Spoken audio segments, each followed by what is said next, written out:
Nous sommes à Latte, dans la région montpelliéraine. C'est dans cette grande maison que vit Alain, 44 ans. Il y a 2 ans, la vie de ce Montpelliérain a totalement basculé. Passionné de poker, il participe en amateur au plus grand tournoi de France et se retrouve face à 400 joueurs. Contre toute attente, Alain passe tour à tour chaque étape jusqu'à se retrouver en table finale à Cannes.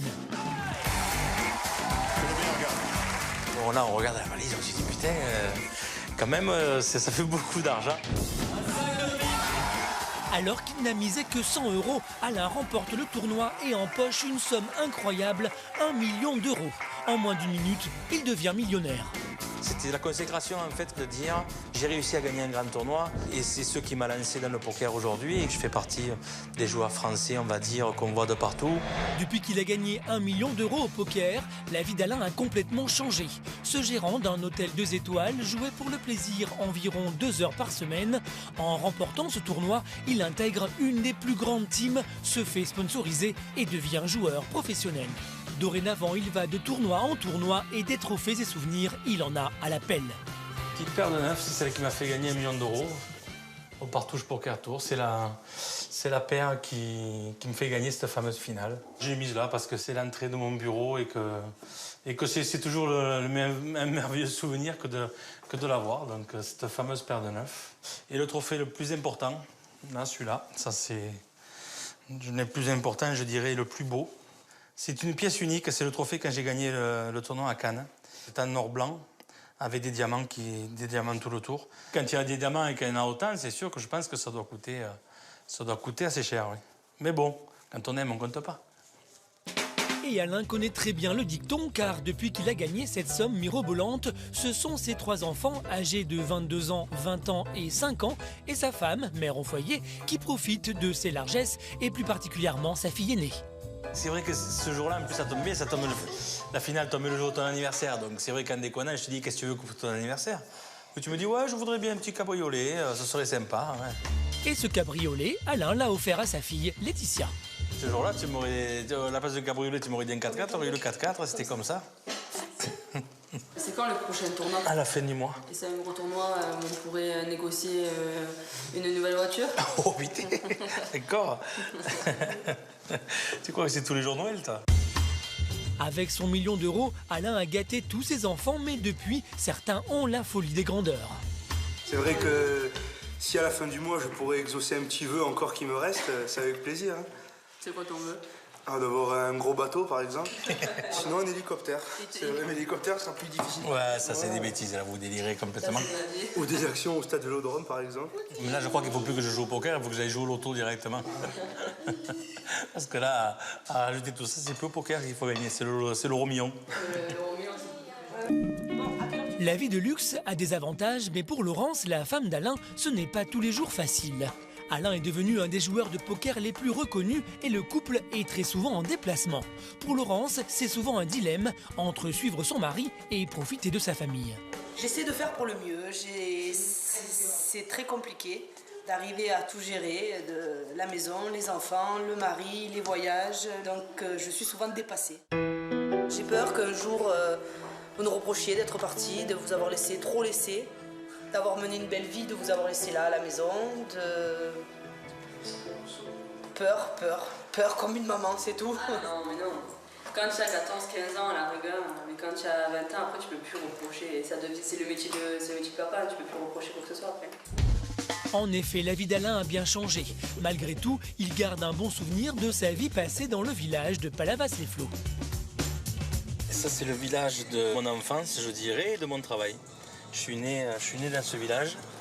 C'est un village hyper sympa, donc en bord de plage. Avant de toucher le gros lot, Alain s'usait au travail dans son hôtel pour un salaire moyen. Et voilà l'affaire où c'est que j'ai travaillé pendant de nombreuses années, je dirais, avant de cesser de me consacrer à ma nouvelle vie qui est le poker. J'ai travaillé 25 ans, oui. 25 ans à l'intérieur et pendant de nombreuses années à travailler, 7 mois. C'est vrai que c'est 7 mois par an, mais c'est 7 mois, 7 jours sur 7, pas 24 heures sur 24, mais 18 heures sur 24. Surtout qu'après, il n'y a plus de jours de congé, plus de jours de repos, plus de pompes, plus de jours fériés, donc voilà. Son rythme est aujourd'hui bien différent. On n'a plus besoin de se lever le matin, de dire putain, à 7 h il faut que j'aille travailler, il faut que j'aille ouvrir le boulot. Aujourd'hui, ma vie est beaucoup plus tranquille.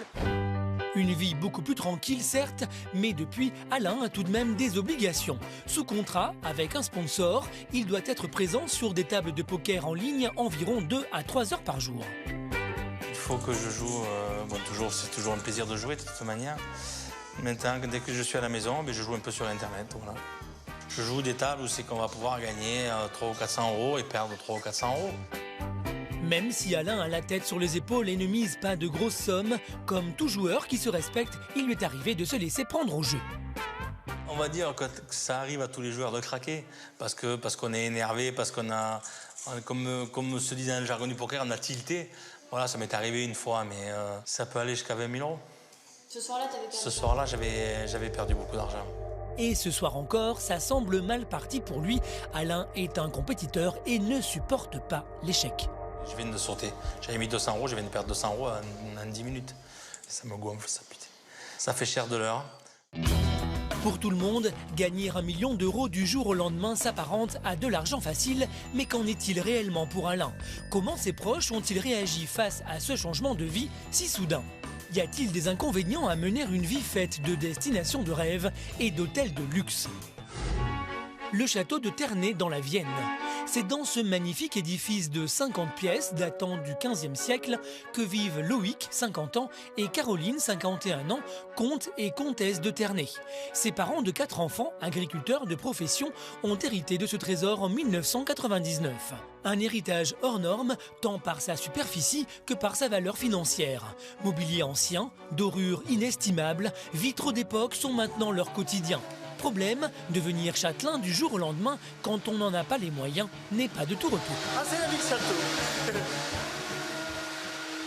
Ça fait marcher un peu les bras, les jambes, c'est la partie physique du métier. C'est de l'huile de coude, vous voyez.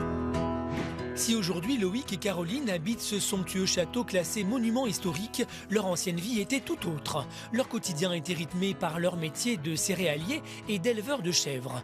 Pendant plus de 20 ans, ils vivaient et travaillaient dans la ferme attenante au château des parents de Loïc. Ah bah là, on dépendait complètement de l'élevage de chèvres, parce qu'il fallait faire la traite tous les matins, tous les soirs. C'est la fabrication des fromages tous les jours, la commercialisation des fromages au moins 4-5 fois par semaine. Il fallait prendre la voiture avec les fromages dans le coffre et vogue la galère. C'est une période qu'on ne regrette pas de l'avoir vécue. On ne ferait pas un retour en arrière sur cette époque-là, mais on ne regrette pas de l'avoir vécue. C'était une belle période. On est passé un peu de la bohème à la vie de châtelain, pas de tels extrêmes, mais c'est quand même, c'était quand même de sacrés changements, de passer de l'un à l'autre. La vie de Loïc et Caroline a considérablement changé depuis qu'ils ont hérité du château.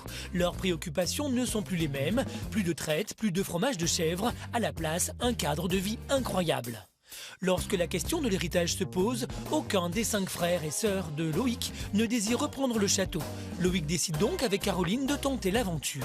Aujourd'hui, ils mènent un combat quotidien pour entretenir leur prestigieux château et payer les factures qui s'accumulent. Pour la ferme, 88 000 pour le château, 66 000 pour les communs, 5 800, 2 000, ça fait 7 000. 7 000, ça fait presque 8 000 euros juste pour les vitraux de la porte. Et le gaz, alors le gaz, ça c'est le gros souci. Le chauffage, 966,67 euros, juste pour 2 mois. 2 mois de chauffage. Presque 500 euros par mois pour chauffer seulement 5 pièces du château. Et pour ce prix-là, même pas 20 degrés dans la pièce principale. Là, en ce moment, il doit faire 16 ou 17. Et il ne fait pas froid dehors aujourd'hui. Mais quand il fait froid, on atteint 16 péniblement dans la pièce. Donc on se tient beaucoup au coin du feu l'hiver. Et puis sinon, des bonnes couvertures, des gros pulls, plusieurs épaisseurs, des grosses écharpes. Et puis voilà, on a bien chaud. Malgré toutes ces dépenses, Caroline fait toujours preuve d'optimisme. C'est payé, donc voilà, après il faut faire face. On serait différent. Avec Loïc, on pourrait se dire, aujourd'hui, finalement, on a le château, on met en vente, et puis on s'en va au soleil. Ça, je pense que ça serait, voilà. Mais est-ce qu'on serait plus heureux? Je sais pas. Je crois pas. La vie de château, beaucoup en rêvent, et pourtant pour Loïc et Caroline, c'est une succession de mauvaises nouvelles. Depuis qu'ils se sont installés au château, nos deux châtelains ont dû faire face aux intempéries, et dans un domaine comme celui-ci, ils sont aux premières loges. La dernière tempête a fait beaucoup de dégâts, et c'est aujourd'hui que l'entrepreneur vient faire un bilan avec Loïc pour les prochains travaux à prévoir. Donc ici, les arrêtiers, tout ça, c'est bon. Voilà, aujourd'hui, il n'y a plus de fuite. Donc on continue le tour. Voilà, Quant à la tour, c'est là où on a justement prévu un échafaudage de pied pour aller réparer cette gouttière qui fuit un peu partout. Ouais. Et en même temps, ça nous donnera la possibilité de monter jusqu'en haut de l'épi, où on voit le plomb qui est en mauvais état, qui a été soulevé par la tempête et qu'il faut impérativement refaire. Au niveau du devis, on est à peu près dans quel... Donc là, on a un montage d'échafaudage, on a de la fourniture d'ardoise, et là, on est en hors taxe à 13 000 €. Ce qui m'inquiète plus, c'est la suite. Et Loïc fait bien de s'inquiéter, car il n'est pas au bout de ses surprises. La deuxième tour du château est elle aussi endommagée, et le devis des travaux à prévoir finit par exploser. Là aussi, on a 9 000 € d'échafaudage. On est plus proche de 10 000. Hein. 9 900, je vous le concède. On a en gros 5 000 € de réparation de l'épi, ouais. Proprement dit, puisqu'en fait, il faut entièrement le déposer. L'ensemble représente un montant de 26 000 € hors taxe au global de l'opération du donjon. Les dégâts sont plus importants que prévu. La facture est salée pour Loïc. Au total, plus de 25 000 € pour réparer les dégâts de la tempête. Ah, c'est une claque au moral, c'est complètement déprimant. Moi, je peux vous garantir que quand on a fait le tour du château, en voyant les ardoises éparpillées partout dans le parc, ici, plantées par terre, c'était une catastrophe. Moi, j'ai versé une larme, hein. Ça, je le dis sans aucune honte. Hein. Ouais. Ah, ouais.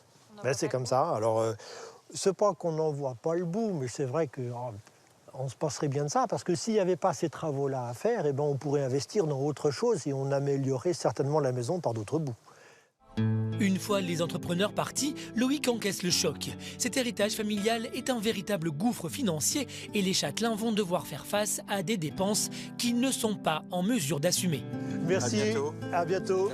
Allez, au revoir. Mais le château se transmet de génération en génération depuis 400 ans et baisser les bras serait faillir à la tradition. C'est un héritage empoisonné. Oui, mais si on rebondit pas, qu'est-ce qui se passe? Alors, une maison, cette maison-là, si elle est à vendre, ça veut dire que le nom de la famille qui y est rattaché va disparaître. On risque d'être le maillon de la chaîne qui va casser. C'est quelque chose qui est quand même important. On nous a confié le patrimoine familial et voilà, il faut tenir, hein, coûte que coûte. Alors on bataille. On bataille sans arrêt. On l'aime, cette maison, quand même. Loïc et Caroline doivent faire face à de très grosses dépenses. Alors comment vont-ils s'y prendre pour financer les réparations du château et sauvegarder leur patrimoine? Étaient-ils conscients du prix à payer en héritant d'un tel bien? Vont-ils réussir à le garder au sein de leur famille? Nous sommes à Sénef, dans les environs de Bruxelles. C'est ici que vit Jean-Luc, 51 ans. Jean-Luc est devenu multimillionnaire du jour au lendemain il y a 6 ans grâce à une invention. Et depuis, il profite des joies de sa nouvelle vie. Chaque matin, il suit un rituel bien strict. Après quelques longueurs dans sa piscine privée, il fait une séance de yoga. Là, c'est pour vraiment faire un temps de pause. Là, je sens une vraie détente et je reprends contact avec mon souffle, avec ma respiration. Et ça enlève plein de stress. Et après cette pause bien-être, Jean-Luc rejoint sa compagne. Floriane a 30 ans et est de 21 ans sa cadette. Ils se sont rencontrés il y a un peu plus d'1 an et depuis, ils filent le parfait amour. Ça va? T'es en forme? Mais un autre être partage aussi sa vie, Goliath, 5 ans, l'autre amour de Jean-Luc. Je préférerais qu'on me vole ma voiture ou qu'on me vole ma maison, plutôt qu'il lui arrive le moindre truc à lui. Dans quelques mois, la petite famille va s'agrandir, car Jean-Luc et Floriane attendent leur premier enfant. Un challenge de taille pour lui, qui va être papa pour la toute première fois. Comment il va, le petit poupon, à l'intérieur? Il va bien. Il ne bouge pas trop aujourd'hui. Ah ouais? Si aujourd'hui le tableau semble idyllique pour ce futur papa millionnaire, il y a quelques années encore, la vie de Jean-Luc était loin d'être si rose. Il est issu d'une famille assez pauvre qui compte 8 enfants et il a eu une jeunesse difficile. Il a quitté l'école à 15 ans et vivait de petits boulots. Mais à l'âge de 27 ans, il décide de se prendre en main et commence une nouvelle vie. Et ce qui va véritablement changer le cours de son existence, c'est une idée géniale. J'ai inventé un système et une invention qui, après quelques années de travail, m'a rapporté pas mal d'argent, qui m'ont permis de vivre certains de mes rêves. Voilà. En décembre 1999, le pétrolier Erika coule au large des côtes bretonnes et déverse des tonnes de fioul. Jean-Luc, en véritable amoureux de la nature, est catastrophé par ces images. Cet autodidacte, qui a quitté l'école à 15 ans sans formation mais très curieux, invente alors un système anti-marée noire, une pompe révolutionnaire pour récupérer plus rapidement les liquides polluants lors de l'avarie d'un pétrolier. Il fait breveter son invention. Les investisseurs le suivent et après quelques mois de commercialisation, il revend une partie de sa société. Pour lui, c'est la consécration. Sa vie change du jour au lendemain. Il gagne plusieurs millions d'euros.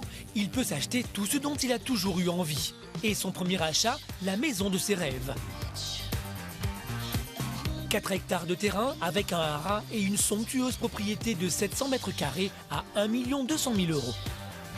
Là, ici, c'est la pièce que j'avais envie de faire, c'est des désirs d'enfant. J'avais envie d'un billard, parce qu'on jouait souvent au billard quand j'avais 14 ans, après, en sortant d'école. Il se fait construire une belle terrasse, une piscine couverte chauffée à l'année et installe un jacuzzi. En tout, il dépense près de 400 000 euros en travaux. Il rêve de calme et de tranquillité, une vraie rupture avec son ancienne vie. Le soir, on écoute les oiseaux. Si on a un peu de silence, dès que je me tais, on entend les oiseaux. Quand j'étais petit, on habitait dans les HLM et on entendait tous les voisins qui tiraient la chasse. C'était une horreur pour moi. Et là, ici, il n'y a pas de vis-à-vis, personne ne peut vous voir. Et en plus ça, vous entendez personne. En moins d'1 an, Jean-Luc passe d'une vie très modeste à une vie de multimillionnaire. Alors comment a-t-il géré ce changement de situation? Il faut un temps d'adaptation pour se dire c'est moi qui vis cette vie, c'est moi qui est dedans. Et il m'a fallu comme ça une semaine, 15 jours pour vraiment habiter les lieux et me dire c'est chez moi. Alors derrière, c'est le jacuzzi. Ouais, j'étais en plus, quoi. Quand on a une voiture, c'est bien de mettre l'autoradio. Lorsqu'il fait fortune, Jean-Luc arrête de travailler et profite de sa nouvelle vie. Voiture de sport, montre de luxe ou encore plus d'une centaine de blousons de grande marque. Il réalise tous ses fantasmes, flambe et enchaîne les achats impulsifs. Ça, j'ai trouvé très joli, je l'ai jamais mis, même pas une seule fois. C'est un blouson un peu râpé, tout ça. Celui-là, tu l'aimes beaucoup. Celui-là, j'aimais bien, je mettais beaucoup. Et celui-là aussi. Et celui-là m'a coûté très cher. J'ai pas mis une fois. Mais après 6 ans d'inactivité et alors qu'il attend son premier enfant, Jean-Luc change. Fini les achats impulsifs. Sa priorité, faire de la place à son enfant. C'est les achats que je ferai plus aujourd'hui, que j'ai fait, c'était le début, parce que comme je vous ai dit tout à l'heure, il faut un certain temps pour digérer quand on touche des sommes importantes. On ne sait plus quoi faire, on se dit qu'est-ce qui me manque, qu'est-ce que je voulais acheter, c'était quoi mon rêve, et on achète des trucs, j'allais dans les magasins, j'achetais des conneries. Et non, je trouve ça complètement chiant, quoi. Ça m'emmerde. Si la vie de Jean-Luc semble parfaite aujourd'hui, son passé a été très dur. Comment a-t-il réussi à passer de la précarité au luxe? Quelles ont été les réactions de sa famille et de ses amis? Quels drames ont jalonné sa vie avant son succès?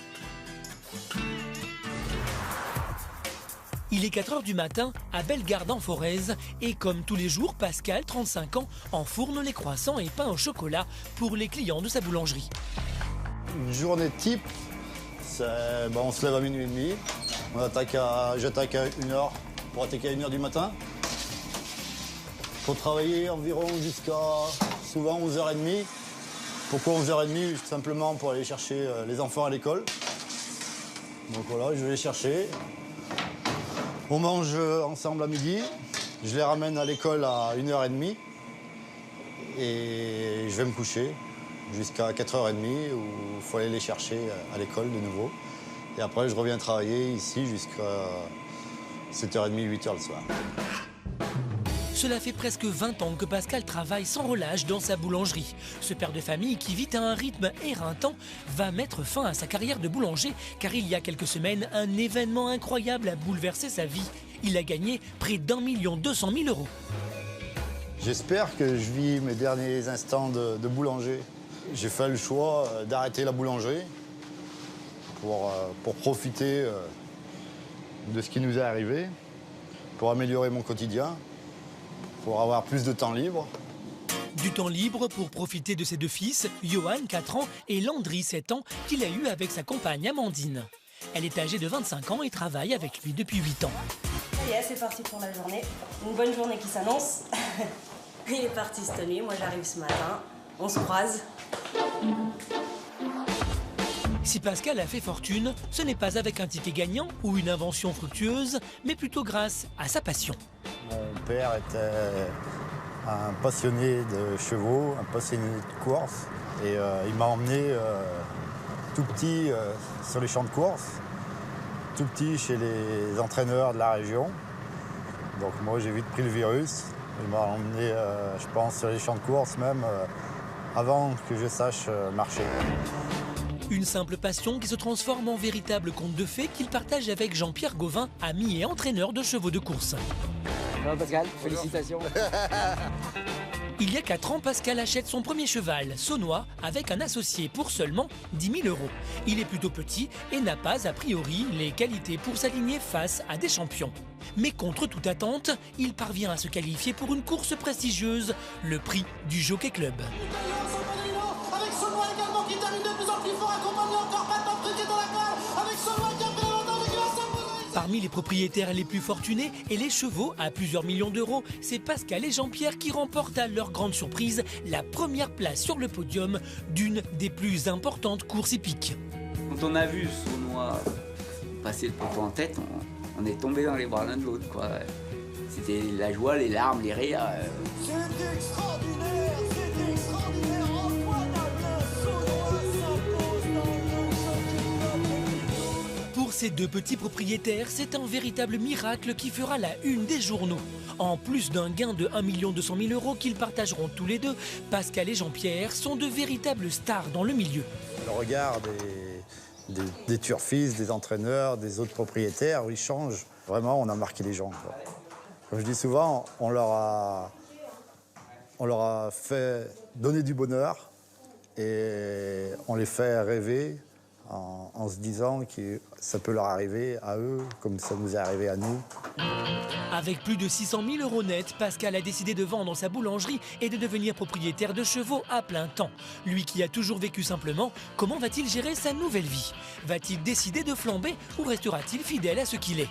Parviendra-t-il à devenir un grand propriétaire de chevaux? Depuis qu'Alain a gagné 1 million d'euros au poker il y a 2 ans, il se la coule douce. Entre deux tournois, il prend du temps pour lui et parmi ses passe-temps, il adore regarder une série télévisée sur la vie d'un casino à Las Vegas. Avant de découvrir Vegas, depuis 2 ans que je vais à Vegas, c'est vrai qu'il y avait cette série qui était sur cette chaîne de télévision. Et bon, ça nous permettait de voir un petit peu ce qui pouvait se passer à Vegas ou de quelle manière ça se découvrait, quoi.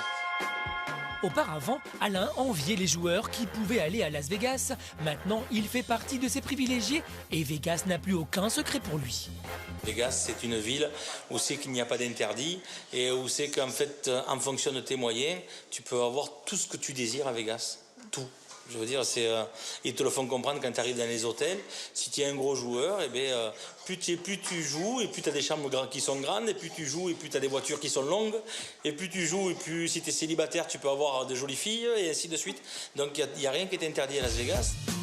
Depuis qu'il est devenu joueur de poker professionnel, Alain parcourt le monde, mais ce n'est pas tout.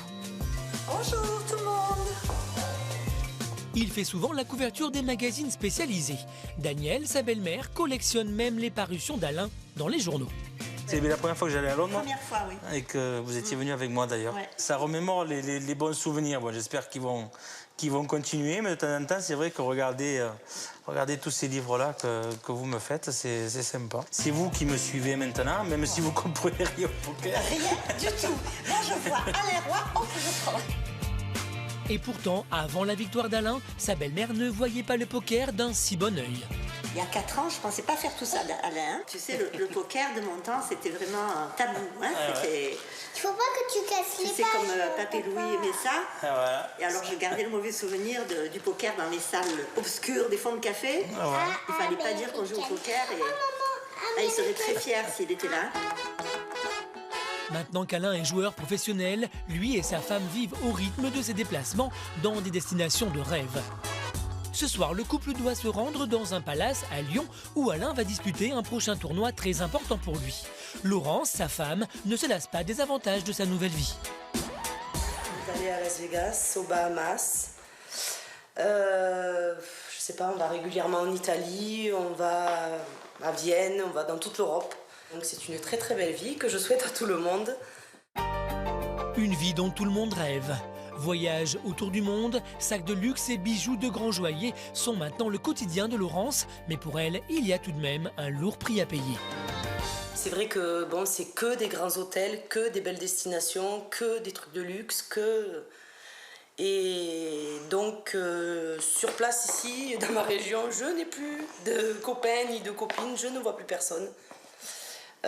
Du fait peut-être de la jalousie des gens, je sais pas. Tant pis pour les envieux, la vie est courte et Laurence ne va pas s'empêcher de profiter de ce que sa nouvelle vie lui réserve. Et quand on a 1 million d'euros, les soucis, on peut les balayer d'un revers de la main. J'ai oublié pas mal de choses, parce que normalement ça ne peut pas rentrer dans une valise. C'est pas possible que ce soit pour 2 jours ou pour 1 semaine. Normalement j'ai plusieurs valises. Donc je pense que là il y a peut-être un petit souci. C'est pas grave, on achètera sur place. Le départ approche pour Alain. Demain, il devra disputer un tournoi face à 300 joueurs. En véritable compétiteur, Alain aime arriver à l'avance, alors le retard, il ne le supporte pas. Bon, t'es prête? Ouais, c'est bon, allez, on n'est pas à la minute. Attends, tu m'avais dit à 4h30. Ben oui, mais tu sais bien que j'aime bien arriver à l'avance et arriver la veille, donc assez tôt pour être tranquille. La veille au soir, Mais voilà. Oui, mais avec toi, je suis obligé de te bouger. Et si Alain est stressé, c'est parce qu'il ne s'agit pas de n'importe quel tournoi. Demain, il devra se battre pour se qualifier pour la finale du circuit qui lui a fait gagner 1 million il y a 2 ans. Alors pour Alain, c'est un véritable enjeu. Je voudrais, on va dire, réitérer l'espoir, parce que maintenant, ça fait déjà 2 ans que j'ai gagné 1 million d'euros et je dis pas que j'en ai plus, mais j'aimerais bien regagner un autre. Quand j'ai gagné le premier, on va dire, j'ai fait beaucoup de plaisir aux autres, à mon entourage, et peut-être que là, je me ferai plaisir. Voilà, je me ferai plaisir à moi-même, peut-être que je me paierai une très très jolie voiture. J'ai déjà une jolie voiture, mais là on se paierait peut-être une très très jolie voiture. Voilà. Alain doit se maintenir à niveau s'il veut encore gagner un tournoi bien doté et continuer à mener grand train. Alors arrivera-t-il à se qualifier pour ce tournoi qui pourrait lui permettre de gagner 1 million de plus? Continuera-t-il à faire partie des meilleurs joueurs de poker français? Et à quoi ressemble la vie du couple durant les tournois? Batailler, c'est le mot d'ordre de Loïc et Caroline depuis que ce couple d'agriculteurs a hérité de ce château il y a 12 ans. Visite guidée, chambre d'hôte, réception, ce sont leurs seules ressources financières pour assumer les dépenses liées à la demeure. Et pour fidéliser les touristes lors de leur visite, Loïc a un discours bien rodé. Je voudrais vous préciser que les têtes grimaçantes que l'on voit sculptées là-bas sous le petit balcon ne sont pas des portraits de famille. Ils sont désagréables, les visiteurs, cette année. Hein. Oh. Elle est jolie, maman. Attention, ne faites pas de gaffe. N'oubliez pas que c'est moi qui sais où sont les oubliettes du château. Je repose la question. J'aurais plus de conviction dans la réponse. Elle est jolie, ma maman. Bande de faillots, là. La force de Loïc en guide touristique, c'est son humour, mais aussi son humilité, car il se cache bien de dire à ses visiteurs qu'il est non seulement le propriétaire des lieux, mais aussi comte. Quand les gens arrivent et qu'ils ouvrent la porte, je ne leur dis pas, effectivement, je suis le comte de Ternay, vous avez oublié de faire une révérence. Non, ce n'est pas du tout le style de la maison. Hein. J'en suis très fier, mais ce n'est pas quelque chose que j'ai là. Une discrétion qui laisse ses visiteurs totalement surpris. Ah là, non, il ne nous a pas dit qu'il était comte. Oui, il nous a parlé qu'il était agriculteur, donc il était fermier pour son père. Il dit c'est pas un physique de comte, c'est pas un physique absolument pas d'une personne de ce titre. Il est comte. Enfin, quelquefois, on ne peut pas les approcher, ces gens. Et ce monsieur, il est quand même à notre portée. Il est comte. Un comte, il ne reçoit pas dans cette tenue, il ne se met pas à notre portée pour nous expliquer, pour prendre patience. Il a de l'humour, il a une façon bien. Non, il a plus, je dirais, l'allure de celui qui entretient le château, voilà. Et pendant que Loïc termine sa visite guidée du château dans la joie et la bonne humeur, Caroline s'occupe de préparer l'apéritif pour leurs invités. Ils viennent pour la première fois au château afin de passer une nuit en chambre d'hôte.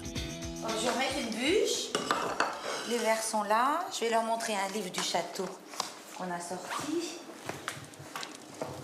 Et là, faire des chambres d'hôtes, ça nous permet vraiment, réellement, de maintenir le château, de l'ouvrir au public, que les gens aussi profitent de la vie de château, de leur donner un petit peu de rêve. On essaie de faire au mieux pour qu'ils soient dans une autre époque, dans une atmosphère calme, dans un cadre de vie autre que le quotidien, de les permettre de les faire rêver un petit peu.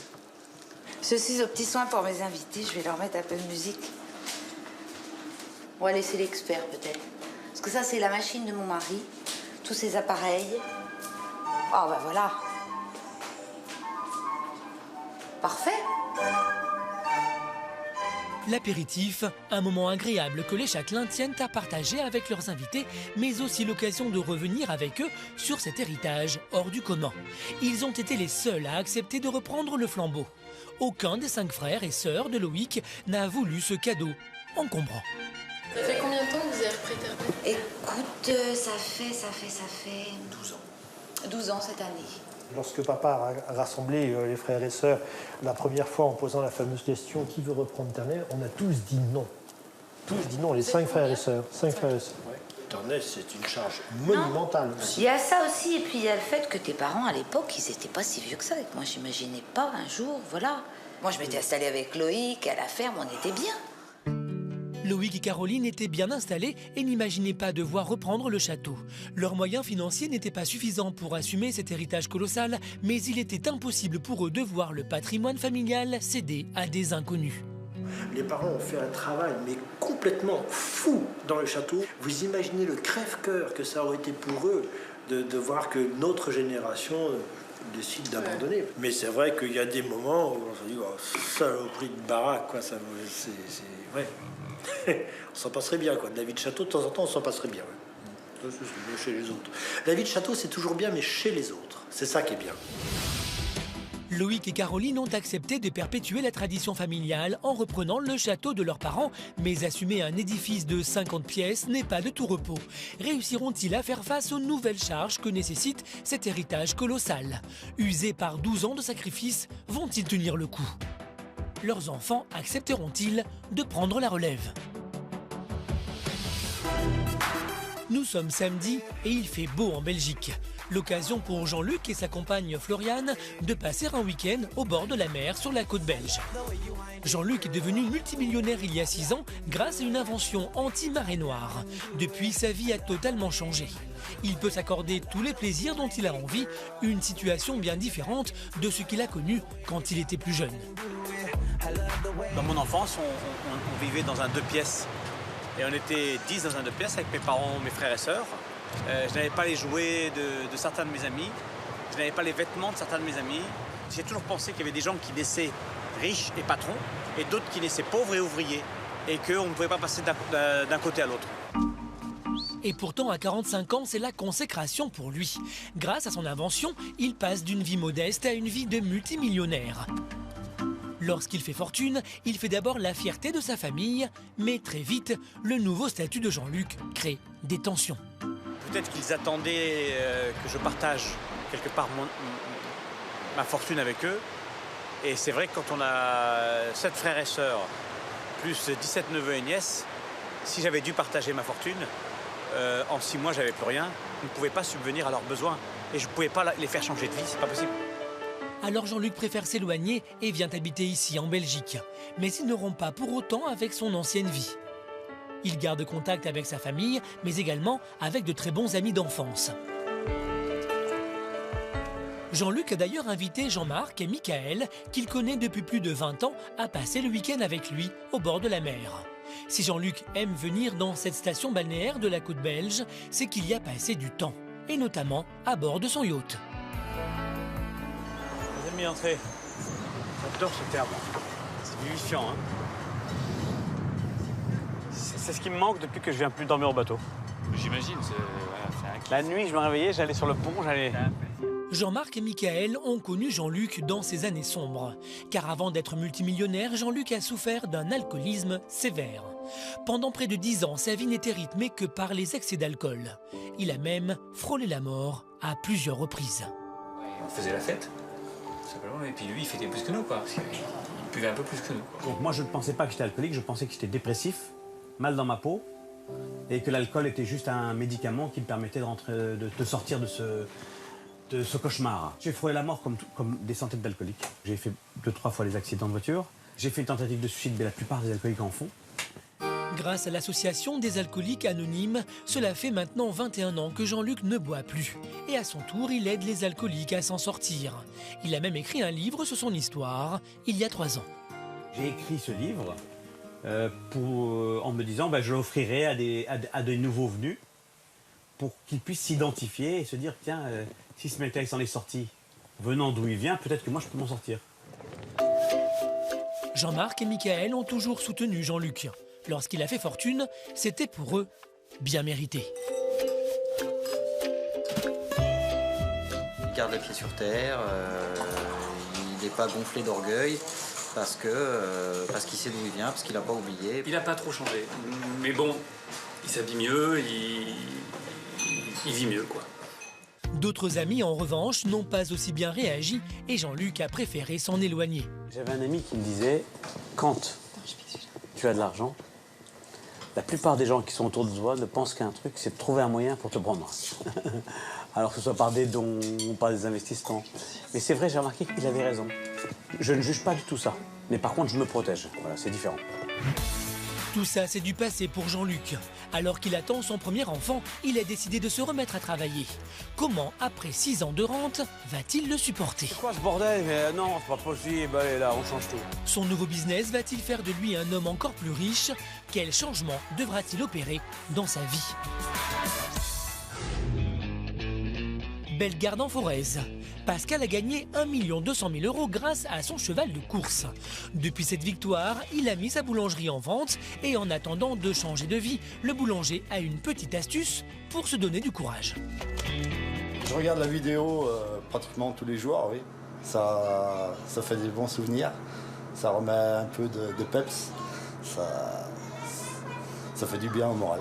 Ça nous dit qu'on n'a pas travaillé autant d'heures pour rien en fait. Un rituel quotidien qu'il partage avec toute sa famille. Viens, on va voir la course. Il va gagner, ce noix? Pascal voue un amour inconditionnel à son cheval à tel point qu'il le considère comme l'un de ses enfants. Il les appelle ses fils, mon fils. C'est mes... Je dis maintenant, ça passe mieux, c'est mes fils adoptifs. Donc ça passe mieux pour tout le monde. Devant les images de la course du Jockey Club, Saunois, son cheval, prend un mauvais départ. Alors, ça va être difficile. Et là, le jockey prend la décision de venir à l'intérieur. Là, on voit qu'il a plein de gaz. Il avance, il passe entre 2 chevaux. Il se retrouve derrière les 3-4 premiers. On dit qu'il faut que ça s'ouvre. Une petite, et là, il s'engage. Un coup de cravache, et le cheval, il passe. Et voilà, il s'envole. Là, à 100 mètres du poteau, vous savez que vous avez gagné. C'est extraordinaire, incroyable. Saunois s'impose dans le Jockey Club. Contre toute attente, il remonte tous ses concurrents et remporte la victoire. Un rêve d'enfant qui se réalise et qui sera récompensé par un chèque de 1 200 000 € qu'il partagera avec Jean-Pierre, son associé et ami. La vie va changer, ça c'est sûr. Alors, on va essayer de profiter de tout ce bonheur, de cet argent et surtout améliorer le quotidien. Et comme première récompense, Pascal veut faire plaisir à Amandine en lui achetant une nouvelle voiture. Chez un concessionnaire de luxe, toute la petite famille s'émerveille devant ces véhicules à plusieurs milliers d'euros. Mais pour Pascal, difficile d'oublier ses dures années à la boulangerie. Ça représente énormément d'heures à la boulangerie, puisque moi souvent je ramène ça à la baguette de pain à 80 centimes. Donc si vous ramenez 69 879 € divisé par 80 centimes, ça vous fait quand même quelques baguettes. Il faudrait en vendre plus de 90 000. Pourtant, Pascal a de quoi être serein. Il a décliné de nombreuses propositions d'achat à plusieurs millions d'euros pour Saunois. Lorsqu'il aura fini sa carrière de course, le cheval sera très rentable, simplement en fécondant des juments, de quoi assurer à Pascal des revenus très confortables. Le prix de la saillie, grosso modo, pour un gagnant de Jockey Club, tournerait aux alentours de, on va donner la fourchette de 8-10 000 €. Pour faire simple, on va dire, sans saillie à 10 000 €, ça fait 1 million d'euros par an de potentiel, oui, pour un cheval comme Saunois. Une coquette somme qui peut aujourd'hui lui permettre de gâter sa compagne. Amandine a visiblement craqué pour un 4x4. Ah, elle est super sympa, celle-là. Q3, ouais. Super sympa. Toute option. Tu vois, c'est ce que je leur disais, je pensais pas que ce soit celle-là que tu choisisses. Ah si, si, parce que tu regardes le côté famille, nous on roule pas beaucoup, il n'y a pas besoin d'avoir trop de puissance comme la sportive à côté. Ah mais je te voyais mieux acheter une voiture sportive. Après un rapide échange, la décision du couple tombe. On va rester sur celle-là. Sur celle-ci, elle vous plaît bien celle-ci hein? Ouais, tout à l'heure déjà. Honnêtement, elles sont toutes belles, elles nous plaisent toutes. Plus ou moins, elles nous plaisent toutes. C'est celle qui correspond plus avec votre famille, pour emmener vos enfants, tout ça. Voilà, pour partir en vacances tranquille. Voilà, pour un peu tout. Voilà. Un 4x4 d'une valeur de 47 000 €. Même si Pascal n'est pas flambeur, rien n'est trop beau pour Amandine. Amandine, oui, a eu le coup de cœur sur celle-là. Donc comme à la base, on est là pour lui faire plaisir à elle. Donc ça sera plus sur ce modèle-là. Après la victoire du Jockey Club, Pascal peut enfin profiter de la vie et améliorer son quotidien. Pour autant, il garde les pieds sur terre et ne fait pas de folie. Comment profite-t-il de cette nouvelle vie avec sa famille ? Grâce à ses succès, son cheval est qualifié pour le prix de l'Arc de Triomphe, la plus importante course au monde, avec à la clé 4 millions d'euros. Pascal et son cheval vont-ils s'imposer parmi les plus grands ? Dans un instant, Alain doit participer au tournoi qui lui a permis de gagner 1 million d'euros. Parviendra-t-il à réitérer l'exploit ? Il n'a pas l'air d'avoir une bonne figure, donc c'est que c'est pas bon. Jean-Luc, quant à lui, doit préparer la naissance de son fils. Première étape, trouver un nouvel appartement. Franchement, je ne sais pas. Il y a quelque chose qui me gêne, quoi. C'est en pleine nuit qu'Alain et sa femme arrivent à Lyon où aura lieu le prochain tournoi d'Alain. Depuis son incroyable victoire au poker qui lui a rapporté 1 million il y a 2 ans, le couple va d'hôtel de luxe en hôtel de luxe. Et là, c'est dans le plus beau palace de Lyon qu'ils vont poser leurs valises. C'est magnifique. T'as vu cette charme? Même petit hammam, sauna, madame. Faire votre petit sauna, votre hammam dans une chambre, on n'a jamais vu ça. C'est trop beau. T'as un compte? Voilà, demain matin je suis là. Ouais, on va s'enfermer, si tu m'énerves, je te fais dormir dedans. C'est magnifique. Tu es tranquille. Voilà. C'est un très très bel hôtel. Voilà aujourd'hui l'avantage qu'on a de cette nouvelle vie, de se déplacer, de descendre dans des palaces comme ça. Donc bon, ils ne sont pas toujours aussi beaux, mais enfin dans l'ensemble, on a droit toujours à ce côté super sympa dans les hôtels et dans les déplacements qu'on fait. Si aujourd'hui Alain et sa femme sont reçus dans des palaces comme celui-ci, où la chambre avoisine les 600 €, ils n'en avaient pas les moyens avant. Eux qui tenaient un petit hôtel 2 étoiles se retrouvent clients des plus beaux palaces du monde. Même en gagnant notre vie, on ne pouvait pas se permettre de descendre dans des hôtels à 500 € la nuit. C'était hors de question. Maintenant, si un jour je ne gagne plus, et peut-être qu'on ne m'invitera plus ou que je ne viendrai plus dans des hôtels comme ça, alors là, peut-être que madame fera la gueule. Donc il faut que je me débrouille pour continuer à gagner. Après une bonne nuit de repos, c'est le jour J pour Alain. Les fameux rituels avant un tournoi. Ma femme qui me met mes petites décorations. Voilà. Ce sont des autocollants pour représenter notre sponsor, bien sûr, lors d'un tournoi. C'est aujourd'hui qu'il va se battre pour gagner sa place en finale d'un très grand tournoi où le gagnant pourra repartir avec 1 million d'euros. L'enjeu est énorme, mais malgré ça, Alain ne cède pas à la panique. Donc là, c'est l'heure, je m'en vais faire mon petit tournoi. Donc ma chère Ethan est toujours plus stressée que moi en général. Mais bon, à ce soir pour manger. Tu es mon courant? Oui. Pendant les breaks? Oui, chérie. Allez, à tout à l'heure. Ciao. Alain va se confronter à 300 autres joueurs venus de toute la France. En star du poker, il est accompagné jusqu'à sa table par son manager qui lui passe un petit message. Est-ce que tu vas te qualifier? 10. Messieurs, bonjour. Alain prend ses marques et c'est parti. Il est 15h et le tournoi peut durer jusqu'à 4h du matin. Pendant ce temps-là, Laurence profite des avantages de la vie de Palace. Là, non, attends. Aux omoplates, il faut vachement appuyer, j'ai des boules. À chaque voyage, pendant que son mari joue, Laurence se rend au spa. Certainement que je fais des envieux, je sais pas, certainement d'ailleurs. Il y a toujours un très très beau spa dans les hôtels.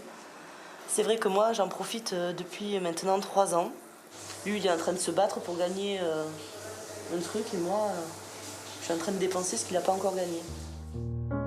Même en plein massage, Laurence reste obnubilée par la compétition d'Alain et en tant que première fan, elle vient aux nouvelles à chaque pause pour voir s'il est en veine. Mais elle connaît son mari par cœur et au premier coup d'œil, elle se fait une idée sur son jeu. Je vois que ça va pas. Tout est dans sa figure. Non. Et effectivement, elle ne s'est pas trompée. Alain n'est pas bien placé dans la compétition ce soir. Là, pour l'instant, c'est pas terrible. J'ai pas beaucoup de jetons. Il n'y a pas pour l'instant, il n'y a pas de problème. Mais c'est vrai que on va aller manger un bout tranquille. C'est pour ça que j'essaye de sortir un peu du casino. Sinon, après, on n'arrive pas à rester 1 heure tranquille pour repartir, pour reprendre le tournoi. Alain en est à 6 heures de jeu, mais il n'est pas en tête du tournoi. Il va lui falloir remonter s'il veut se qualifier pour la grande finale avec 1 million d'euros à la clé. Alors arrivera-t-il à se reprendre? Saura-t-il gérer la pression? Et comment Laurence supporte-t-elle cette passion dévorante?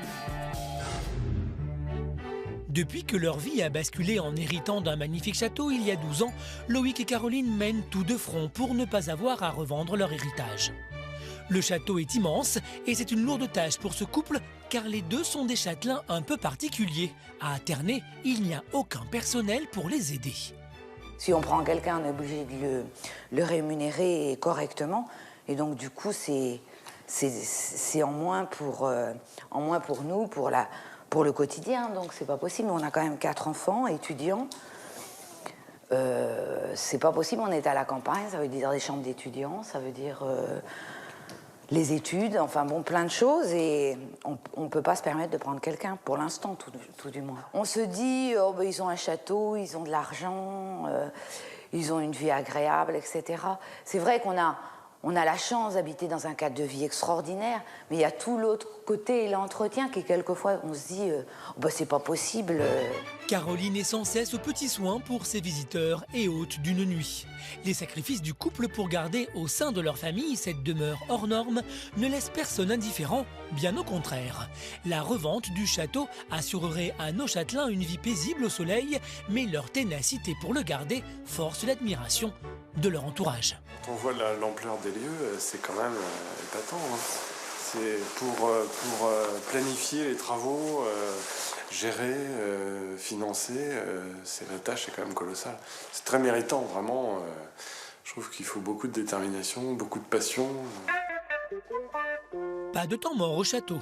Une fois les hôtes partis, Loïc part faire une démonstration de récolte de truffes à un groupe de touristes.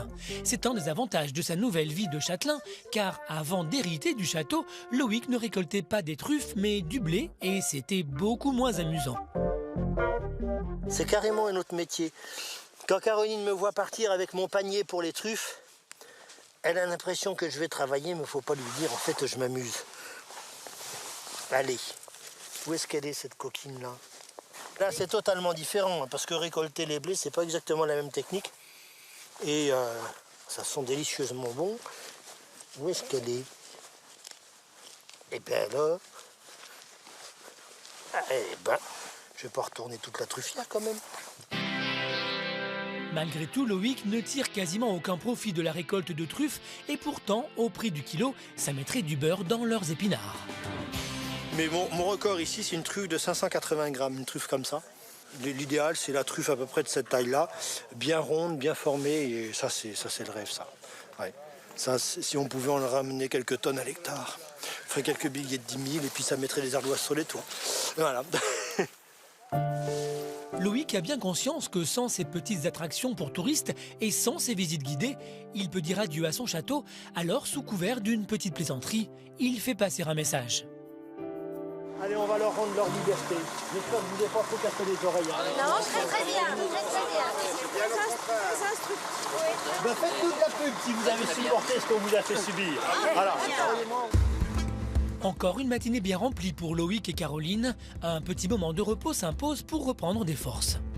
Une pause comme ça me paraît indispensable. Indispensable pour refaire les choses après. C'est un moment de décontraction, pas de stress. C'est aussi l'occasion pour eux de faire le bilan, car les châtelains ne perdent pas le nord. S'ils travaillent autant, c'est parce qu'ils espèrent bien avoir de plus en plus de visiteurs pour remplir les caisses du château, pour assumer toutes leurs charges. Les gens sont contents, ils sont partis contents, ça c'est vraiment un bonheur. Oui. J'espère qu'ils vont nous faire de la pub. Ça c'est bien. Ça c'est le but. Oui. Les visiteurs ont dit qu'ils en feraient, on verra s'il y aura des retombées aussi. Loïc et Caroline sont toujours incertains de leur avenir au sein du château, alors comment envisagent-ils les prochaines années? Sont-ils nostalgiques de leur vie d'avant? Mais surtout, qu'adviendra-t-il du château après eux?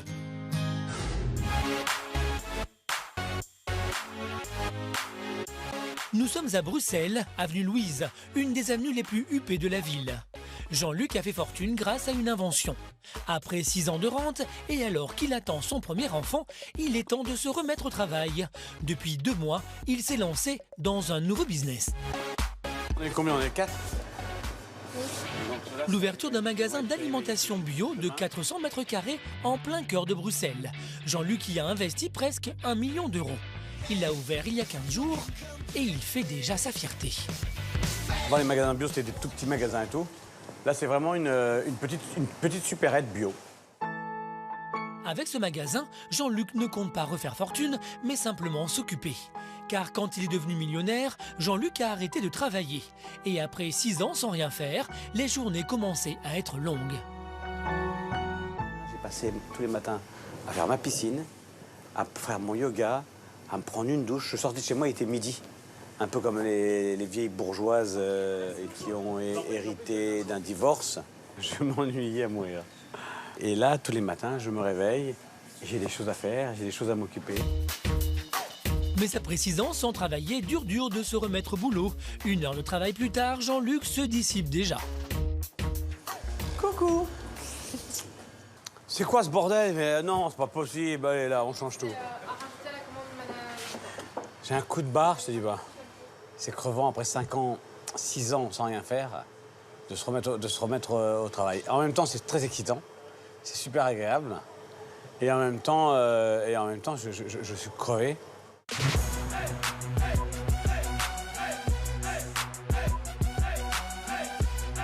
J'ai l'impression d'être Alain Delon dans Borsalino, tu sais. Jean-Luc ne perd pas le sens de l'humour, pourtant un autre défi l'attend, trouver un appartement à proximité de son magasin avant la naissance de son enfant, prévue dans 3 mois. Il a mis en vente sa villa située à 40 km de Bruxelles pour pouvoir concilier plus facilement sa nouvelle vie professionnelle et sa vie de famille. L'ascenseur ne va pas jusqu'au 2e parce que normalement il sortira dans l'appartement directement. C'est pas encore activé. Depuis qu'il a fait fortune, il y a 6 ans, Jean-Luc peut s'offrir tout ce qu'il veut. Comme ce duplex de 300 mètres carrés à 1 million d'euros dans une des banlieues les plus huppées de Bruxelles. Mais ce serait pas une superbe chambre de bébé, Ariane? Ça ressemble beaucoup à une chambre de bébé. Par rapport à tous les appartements qu'on a visités, je trouve que c'est un des plus jolis selon mes goûts, évidemment. Franchement, je n'achèterais pas. Il y a quelque chose qui me gêne, quoi. Moi, je vous dis, c'est le fait que ce soit pas en une seule surface, ça me dérange un peu à moi, quoi, mais je suis sûr qu'il y aura des gens à qui ça plaira. Quand ça plaît pas à quelqu'un, de toute façon, c'est foutu. Après 10 visites, ce n'est toujours pas le coup de foudre pour Jean-Luc.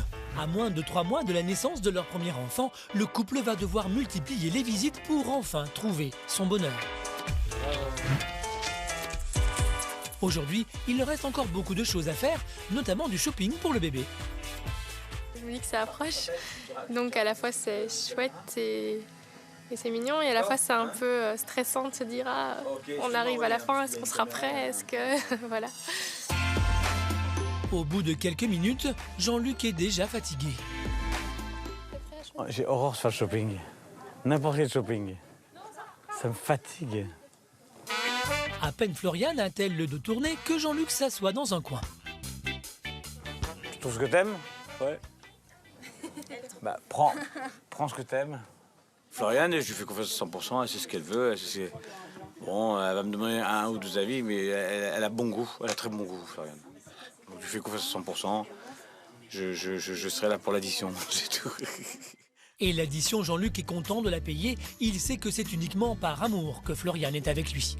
J'ai jamais eu peur de rencontrer quelqu'un par rapport à mes moyens, puisque moi je ne fais que des rencontres d'âme. Tu préfères lequel entre les deux? Je trouve plus joli. Plus joli que le bleu? Ah ouais. Mais ça le dégoûte. Jean-Luc en profite même pour faire la pub de son magasin. En un seul mot, hein, pas de point, excusez-moi. Et même si le shopping, ce n'est pas trop son truc, Jean-Luc a bien conscience qu'il va être papa pour la première fois. C'est une étape importante de sa vie, mais remplie d'inconnus. Je ne me connais pas en tant que papa. Qu'est-ce qu'il y a à faire? Qu'est-ce qu'il faut faire? Il y a plein de trucs que je ne connais pas. Comment il faut que je m'occupe de l'enfant? Comment... Enfin bon, tout ça, ça va se faire au fur et à mesure, mais il y a plein d'inconnus. Depuis qu'il a fait fortune, Jean-Luc ne compte plus et il peut offrir à son enfant tout ce que lui n'a pas eu étant plus jeune. Merci pour tout, hein. Au revoir. Au revoir. Aujourd'hui, Jean-Luc profite d'une vie très paisible.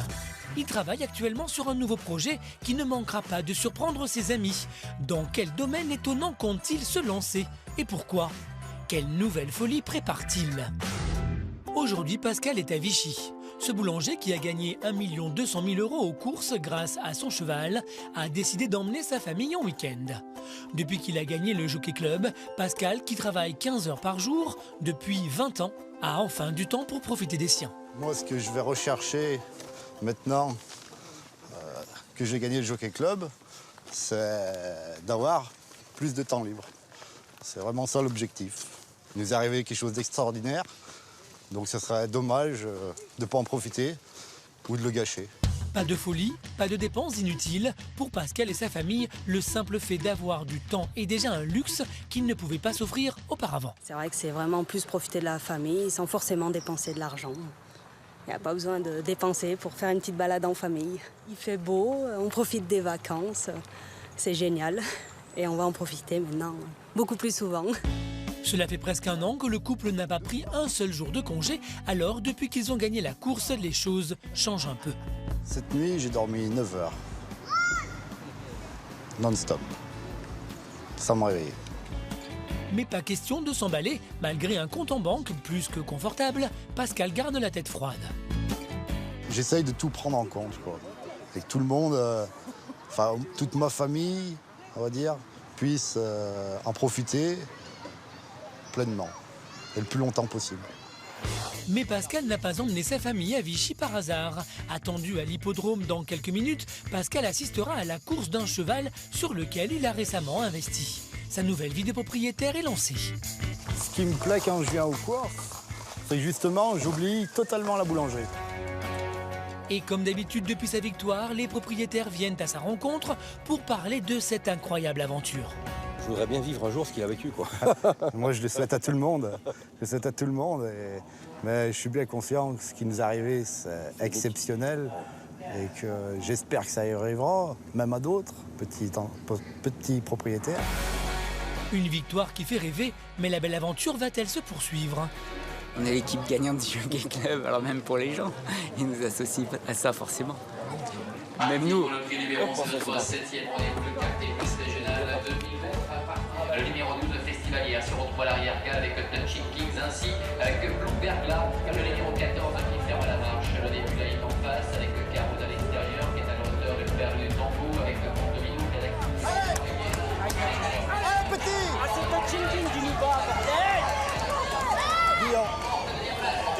C'est fou là. Deuxième. Ah, il court bien. Oh, il est premier.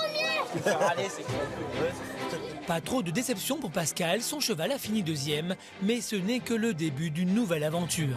La vie de Pascal est en plein chamboulement, mais le moment le plus important de sa jeune carrière de propriétaire de chevaux reste à venir. Saunois s'est qualifié pour la course la plus prestigieuse de l'année, le prix de l'Arc de Triomphe. Si Pascal remporte ce prix, il encaissera un chèque de 4 millions d'euros et fera définitivement partie des plus grands. Comment va-t-il supporter la pression? Saunois parviendra-t-il à battre les meilleurs chevaux du monde? Comment la famille de Pascal va vivre cette première expérience dans le monde huppé des courses prestigieuses? À Lyon, Alain poursuit son tournoi de poker. L'enjeu est énorme pour lui car il y a 2 ans, c'est ce même tournoi qui lui a permis de remporter 1 million d'euros. Il joue depuis maintenant plusieurs heures et Laurence, qui n'a pas accès à la salle de tournoi, fait tout ce qu'elle peut pour savoir si son mari est en veine ou pas. Dès que j'ai 5 minutes et qu'on veut bien me laisser rentrer tout au moins jusqu'à la porte, j'essaie d'avoir des nouvelles et des infos par le biais des personnes que je connais. C'est pas facile, c'est encore plus stressant, donc là je suis pas très contente. Il n'a pas l'air d'avoir une bonne figure, donc c'est que c'est pas bon. Normalement, quand il n'a pas beaucoup de jetons, il sait se battre, il est même plus fort. J'espère que cette fois-ci ça va marcher. Sinon, dans très peu de temps, on risque de partir. Et pour Laurence, c'est pas de chance parce qu'elle aimerait bien profiter encore un peu des avantages que lui offre sa vie de femme de joueur de poker. Quand il a sauté, il s'est déjà plus ou moins énervé, on a fait les valises, on est rentré. Donc si on n'est pas loin de la maison, on rentre très souvent. Donc voilà, il faut se dépêcher d'aller tout plier parce que monsieur a envie de rentrer à la maison. Et là, je ne peux pas le savoir à l'avance. J'aimerais bien passer le week-end ici. Laurence n'a qu'une envie, qu'Alain remporte à nouveau ce grand tournoi. Et pendant que son mari enchaîne les mains, elle attend patiemment, certes, mais elle n'a qu'une obsession, savoir où il en est. Malheureusement pour Laurence, il est très mal placé dans le tournoi. Et quand son téléphone sonne, ça sent la mauvaise nouvelle. Oh non, c'est pas les enfants cette heure-ci.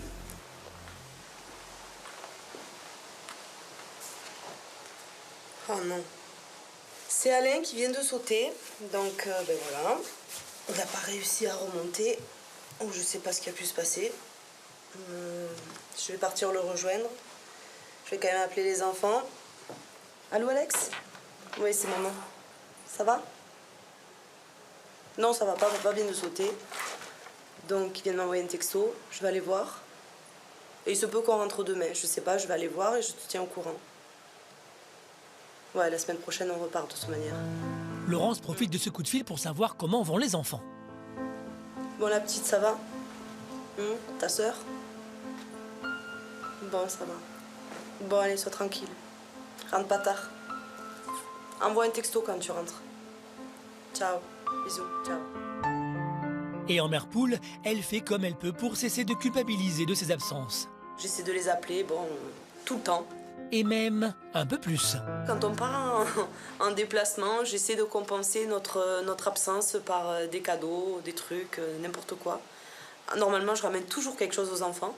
Le luxe et les cadeaux, c'est beau, c'est magique, ça fait plaisir quand tout va bien. Mais finalement, je suis une maman avant tout. Et le fait d'être à la maison et de m'occuper de mes enfants, voilà, c'est aussi bien que de voyager et d'avoir tout ce qu'on veut au moment où on veut. La déception se lit sur le visage de Laurence. Elle part rejoindre Alain. L'espoir de gagner à nouveau 1 million d'euros, ça me nuise. Alors, qu'est-ce qui t'est arrivé? J'ai rien, on vient de sauter.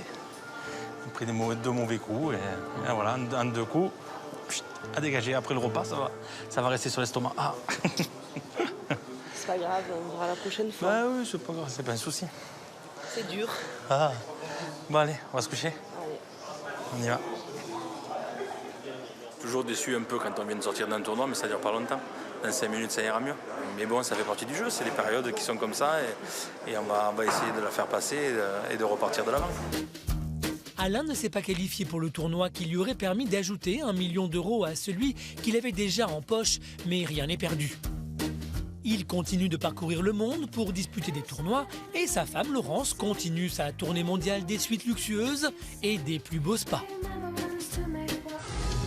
Dans un instant, Pascal et son cheval vont participer à la plus grande course de l'année. Vont-ils remporter la victoire et empocher les 4 millions d'euros? Il y a des bons chevaux, il ne faut pas sous-estimer les adversaires, mais nous on a un bon cheval, j'espère qu'on va gagner. De leur côté, Caroline et Loïc tentent par tous les moyens de conserver leur château. Mais après eux, qui prendra la relève? À l'heure actuelle, là, leur prendre maintenant, je sais que je ne suis pas... T'es pas encore prêt. Ouais, voilà. Un nouveau jour se lève sur le château dont ont hérité Loïc et Caroline et avec lui son lot de corvées. Caroline doit faire le ménage dans ses chambres d'hôtes pour ses prochains invités. Allez, en route. Sans moyens financiers pour se payer une femme de ménage à plein temps, Caroline assure l'intendance et ne manque pas de travail. Quand on habite dans un château de 50 pièces, passer l'aspirateur, ça prend du temps. Heureusement, elle n'est pas du genre à se laisser abattre. Quitte à faire des tâches qui ne l'inspirent pas, autant les faire avec le sourire. C'est bien enfoncé. Faut que j'aille vite et bien. Enfin, speed.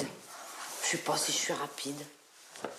Je sais que j'ai toujours d'autres choses à faire, donc je voudrais en faire plus, mais les journées sont pas assez longues. Donc voilà, ça, j'ai sorti ça. Une véritable course contre la montre pour Caroline. Rapide, parce qu'on est content quand c'est fait. C'est comme dans tous les métiers. On fait des choses qu'on aime et des choses qu'on aime moins. Ça fait partie des choses moins intéressantes. Hein. C'est pas forcément très enrichissant de faire du ménage dans les chambres. Mais ça, celui qui fait des chambres d'autres est obligé de passer. Ah si, c'est l'envers du décor. La vie de château, avec l'aspirateur, c'est indispensable, mais comme dans toutes les maisons finalement. On a très peu de personnel internet. Un jour viendra peut-être, quand on sera riche, mais c'est pas pour l'instant, c'est pas le cas. Bien qu'ils aient investi le château depuis 12 ans, Loïc et Caroline ont gardé leur ancienne ferme située juste en contrebas du château. Elle n'est plus exploitée aujourd'hui, mais c'est toujours avec plaisir qu'ils reviennent sur les lieux de leur ancienne vie. Et quand on s'est installé là, il y avait un grand tas de fumier. La ferme était mitoyenne, en fait. Il y avait les fermiers de mes beaux-parents à côté. Nous, on avait notre élevage de chèvres là. Et eux, ils avaient un élevage de vaches. Un élevage bovin, ouais. Vaches laitières. Vaches laitières, donc... Et il y avait des poules partout. Bon, c'était la vie à la ferme, hein, c'était bien. Malgré les contraintes de leur vie d'agriculteur, ils n'en gardent que des bons souvenirs. C'était certainement un peu une vie de bohème, quelque part. Bah oui. Ouais. Oui, c'était l'esprit un peu 68 à retardé, je crois qu'il était un petit peu là quand même. Hein. On a eu la chance de pouvoir vivre deux vies, en fait. Une vie d'agriculteur et puis une vie de châtelain, en quelque sorte. Mais la vie de châtelain, c'est pas forcément les pieds dans les vernis à longueur de journée à faire des beaux discours. C'est pas ça. On est plus souvent les pieds dans les... Voilà. Une nouvelle vie de château à laquelle il a fallu s'adapter, d'autant plus que leur avenir de châtelain est toujours incertain. J'espère qu'on va tenir le choc. Chaque jour, finalement, et chaque année, on est content d'avoir bouclé notre année, que ça soit bien passé. On a dit, ça y est, cette année, c'est passé. Cette année, c'est passé, on s'en est sorti, etc. Il y a des travaux qui vont se faire. On est inquiet pour l'année qui va suivre. Peut-être qu'un jour, on viendra habiter la ferme. Pourquoi pas? On ne sait pas. Mais rien n'est écrit. L'avenir, Loïc et Caroline y pensent déjà, et avec ça se pose forcément la question de la transmission du patrimoine familial. Et c'est Louis, 18 ans, le plus jeune de leurs 4 enfants, qui semble le plus motivé pour reprendre le flambeau. Mais Loïc et Caroline tiennent à le mettre en garde sur la difficulté d'entretenir un tel patrimoine. Tu réalises la charge, Louis? Qu'éternel. Je pense, parce que je vous ai vu y travailler, donc j'imagine à peu près ce que c'est. Mais sinon, vraiment tout le temps, parce que je vous aide, je vous donne des coups de main à l'occasion. Mais tout le temps, non, à mon avis, je n'imagine pas exactement ce que c'est. Combien coûte, par exemple, le chauffage? Combien coûte l'électricité? J'ai même pas mon appartement, donc je sais même pas combien c'est à... Voilà, c'est vrai que c'est difficile. Pourquoi la charge des assurances? Je pense qu'avant de reprendre, il faut que tu fasses ton expérience. Fais bien attention de rouler ma bosse. Tu as roulé ta bosse à droite et à gauche. Perfectionner en anglais, parce qu'aujourd'hui, c'est indispensable. C'est indispensable. Mais à l'heure actuelle, là, leur prendre maintenant, je sais que je suis pas... T'es pas encore prêt. Ouais, voilà. Non, mais c'est... Voilà, on est encore là, j'espère, pour un petit moment quand même. Mais nous, on est contents, très contents de savoir que on n'est pas tout seul, que les enfants sont derrière et qu'ils sont intéressés. Louis n'est pas tout à fait conscient de la charge que représente un tel héritage, mais pour lui, ce château a une valeur sentimentale inestimable. Mais aussi, c'est le château de Ternay, on est la famille de Ternay, c'est vraiment très attachant. Et puis, oui, voilà, c'est les racines, quoi. On est là depuis longtemps et puis j'espère qu'on va y rester. Loïc et Caroline ont hérité d'un fabuleux trésor qui leur demande des sacrifices quotidiens. Mais leurs ancêtres se sont battus pour sauvegarder ce patrimoine et comme eux, ils souhaitent que le château reste au sein de la famille. Heureusement pour Ternay, la relève est assurée.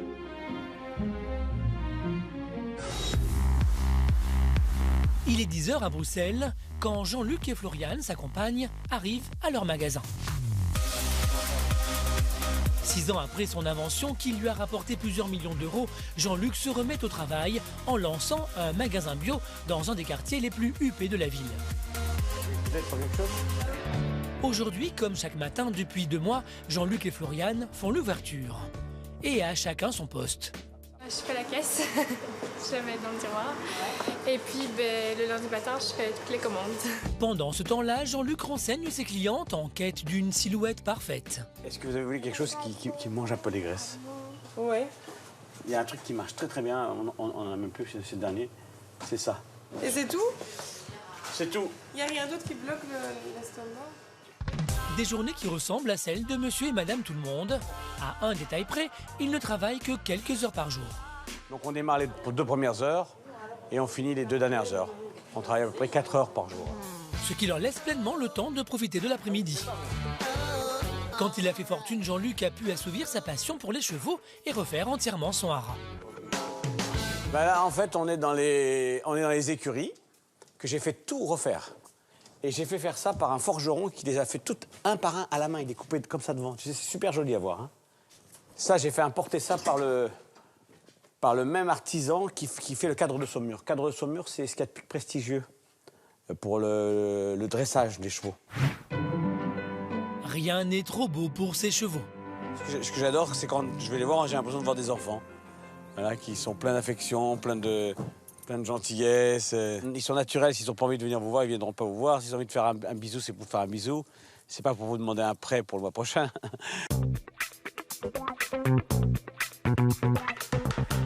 Voilà, ça vous fait une mélasse qu'on va déposer sur les fesses du beau jeune homme. Il a pété. Et Floriane n'est jamais loin pour recadrer Jean-Luc qui se dissipe vite. J'ai fini de brosser tout le plus gros derrière, donc tu peux mettre la crème. Ça collera pas. Tu parles sur un autre ton, s'il te plaît. Dis. Ce soir, Jean-Luc reçoit des amis qu'il a rencontrés en Belgique. Et avec eux, il est aussi très taquin. Eh ben, quel beau t-shirt, dis donc. Magnifique, hein. Little Bastard. Et ça, comme d'habitude. Au programme ce soir, une partie de billard. L'occasion de leur annoncer une bonne nouvelle. Normalement, on devrait vendre cette propriété dans quelques semaines, si tout va bien. C'est une des dernières soirées qu'on passe ensemble. On vient ici tous les soirs, hein, jusqu'à la vente. La vente de la maison, un objectif atteint pour le couple. Ils pourront accueillir leur enfant dans un nouvel environnement, plus proche de leur nouveau commerce. À condition, bien sûr, de trouver maintenant un appartement. Mais Jean-Luc, l'infatigable, s'est lancé un autre défi et cette fois-ci, il fait preuve d'une grande originalité. J'ai écrit le scénario d'un film. J'avais dans la tête la stratégie qui pourrait faire arrêter les attentats suicides. Et je me suis mis à chercher un scénario qui permette de stopper les attentats suicides. Après l'ouverture de son magasin bio, Jean-Luc se lance dans un autre registre, le cinéma. Et ça ne surprend même plus ses amis. Jean-Luc est quelqu'un qui déborde vraiment d'imagination. Il a des idées comme ça, mais 10 à la seconde. Et quand il a pondu ce synopsis, je trouvais ça fabuleux, quoi. J'adore quand il y a plein de projets. J'adore. Je trouve que la vie, elle est belle quand elle est foisonnante. C'est la vie elle-même, elle est foisonnante, ça partout, ça foisonne. Moi, j'adore, j'aimerais avoir encore un autre projet, un théâtre et ça, avec plein de trucs. C'est fantastique. Des alcooliques anonymes à sa vie de multimillionnaire, Jean-Luc a fait un beau parcours. Aujourd'hui, de nombreux défis l'attendent encore. La naissance de son fils, la prospérité de son commerce et la recherche d'un appartement. De quoi occuper ses journées pour un bon moment. Paris. Nous sommes à l'hippodrome de Longchamp. Et c'est ici que nous retrouvons Pascal, pour qui le conte de fées continue. Depuis sa victoire au Jockey Club, son cheval n'a cessé de progresser et s'est qualifié pour la course la plus prestigieuse au monde, le prix de l'Arc de Triomphe. Plus d'1 milliard de spectateurs à travers le monde et 4 millions d'euros sont en jeu. Il y a seulement 4 mois, Pascal faisait vibrer les foules avec sa victoire. Aujourd'hui, parmi les grands propriétaires, l'histoire du boulanger passionne toujours les médias. Telle une véritable star, Pascal enchaîne les interviews. Il y a une part de fierté là-dedans. Si je gagne l'Arc aujourd'hui, voilà, j'aurais réussi, quoi. Toute sa famille est venue pour le supporter. Tantes, cousins, amis, tous ont la conviction que Saunois va remporter la course. On est venu en groupe, il y a le personnel d'écurie, donc les jockeys d'entraînement et la famille à Pascal Trèves. On est confiant. Faut y croire, hein. Après, il y a des bons chevaux, il ne faut pas sous-estimer les adversaires, mais nous, on a un bon cheval, j'espère qu'on va gagner. L'histoire du boulanger a tellement marqué les esprits que les fans se font nombreux. Mon cœur va à Saunois, je trouve que l'histoire est trop belle. Il faudrait que ça finisse en beauté aujourd'hui. C'est super. À quelques heures du grand départ, le stress gagne Pascal et Jean-Pierre, l'entraîneur, qui tâte le terrain. Qu'est-ce que vous en pensez? À pied, c'est toujours difficile de se faire une idée, mais on voit bien que c'est lourd. Hein, parce qu'on donne un coup de talon. Ouais, mais on quand ça s'enfonce au talon comme ça, c'est que quand un cheval passe après, il va enlever une escalope comme ça. Il fait Avec les pluies de ces derniers jours, la piste est lourde. Jean-Pierre a quelques doutes. Pascal, lui, reste confiant. Je regarde la ligne droite qui est très longue, qui me rassure, qui va, s'il est enfermé un petit peu, il aura le temps peut-être de déboîter et de venir passer le poteau en tête. Confiant, jusqu'au moment où Pascal se rend compte qu'il n'a pas son porte-bonheur, un trèfle à 4 feuilles qu'il a glissé dans son porte-monnaie. J'ai même pas dit à Jean-Pierre. Non, j'ai pas ça, j'ai pas mon portefeuille. Espérons que ce petit oubli ne soit pas un mauvais présage. De l'autre côté de l'hippodrome, Jérôme, son cousin, qui a fait le déplacement depuis le sud de la France, en profite pour parier sur Saunois. Si le cheval l'emporte, il empochera 500 €. C'est énorme, je suis déjà très heureux pour lui parce que c'est son rêve de gosse qui se réalise et bon, le connaissant depuis tout petit, il est à fond dans les chevaux, donc c'est un vrai bonheur. C'est un vrai bonheur qui est en train de se réaliser pour lui et bah, du coup pour nous on en profite de sa joie. Pascal et ses proches découvrent un monde de faste et de luxe. Pas facile pour sa famille, attendue en loge, de s'y retrouver. On s'est jamais retrouvé dans ce monde, donc c'est vrai que c'est tout neuf pour nous. Donc on a besoin d'aide. 3e étage. 3e étage. Saunois et ses concurrents sont prêts à partir. Dans 3 minutes, le grand vainqueur remportera plus de 4 millions d'euros. Ils sont partis pour ce 4 prix de l'Arc de Triomphe 2012. Alors que Saunois fait un bon départ, très vite, il se fait rattraper et a du mal à remonter. Saunois est dans les derniers. Le rêve de gagner le prix de l'Arc de Triomphe vient de partir en fumée. Et pour tous les supporters, la déception est grande. Mais devant cette défaite, Pascal n'oublie pas l'essentiel. C'était très bien de participer, c'était déjà une petite victoire. On peut en vouloir à personne en plus, donc ni au cheval, ni au jockey, ni à l'entraîneur. Voilà, tout le monde a fait son boulot nickel. Et voilà, c'est la météo qui n'a pas été avec nous aujourd'hui, simplement. Pascal n'a pas gagné aujourd'hui, mais le fait d'avoir participé au prix de l'Arc de Triomphe le place parmi les grands propriétaires de chevaux de course. Bon, on va continuer l'histoire, on va continuer à courir. Il y a d'autres échéances qui nous attendent, des très grandes échéances même. Que ce soit peut-être la Japan Cup, peut-être la Dubai World Cup, on ne sait pas. Mais de toute manière, ce sera que des grosses courses, c'est sûr ça. Et voilà, et un jour, on aura notre terrain et le bon parcours et on regagnera un groupe 1. Sa carrière de propriétaire de chevaux est bel et bien lancée. Il attend encore de vendre sa boulangerie pour être totalement épanoui. Quoi qu'il en soit, tout le monde se souviendra de l'incroyable histoire du boulanger de Bellegarde qui a changé de vie grâce à un cheval porte-bonheur.